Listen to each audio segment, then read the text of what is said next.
In his memoir, Leading Lady, a memoir of a most unusual boy, Charles Busch recounts meeting Charles Ludlam and members of the Ridiculous Theater Company with a college friend. Busch praised Ludlam's Camille, writing that his portrayal managed to be both parody and infinitely moving while staying true to the original structure. Charles worked several miracles. He had thick masculine features, and yet his eyes were beautiful for any gender, luminous and dark. A black wig of 19th century corkscrew curls and full drag makeup could make him pretty, but his acting skills and charisma made you believe he was a great beauty. His art was not about trickery or illusion. He was quite simply an incomparable lady of the camellias with a hairy chest. Ludlam was born in Floral Park, New York in 1943. He founded the Ridiculous Theatrical Company in 1967 at the age of 24. After seeing one of Ludlam's early works, theater critic Brendan Gill remarked, "This isn't farce, this isn't absurd, this is absolutely ridiculous." These joyously ridiculous exuberances brought Ludlam teaching gigs at Yale and Carnegie Mellon, several Obie Awards, and new opportunities to work on stage, television, and film.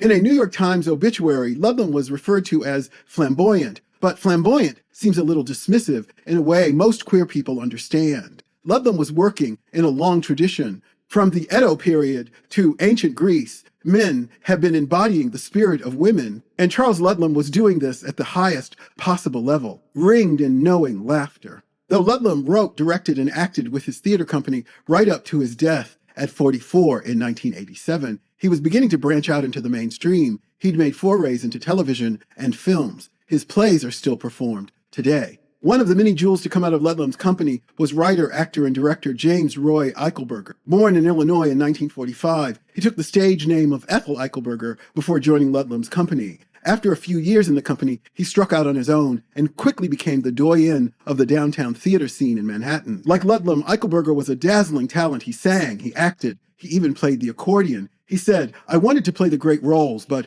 who would cast me as Medea?" He wrote and performed a three-character version of King Lear, scabrous and hilarious. There was Lucretia Borgia, Jocasta, Medea, Nefertiti. My favorite was the high-octane version of Clytemnestra, heart-rending and funny as hell. Like Ludlam, at the height of his fame, Eichelberger was diagnosed with HIV, affecting his ability to perform. In 1990, at the age of 45, Eichelberger took his own life.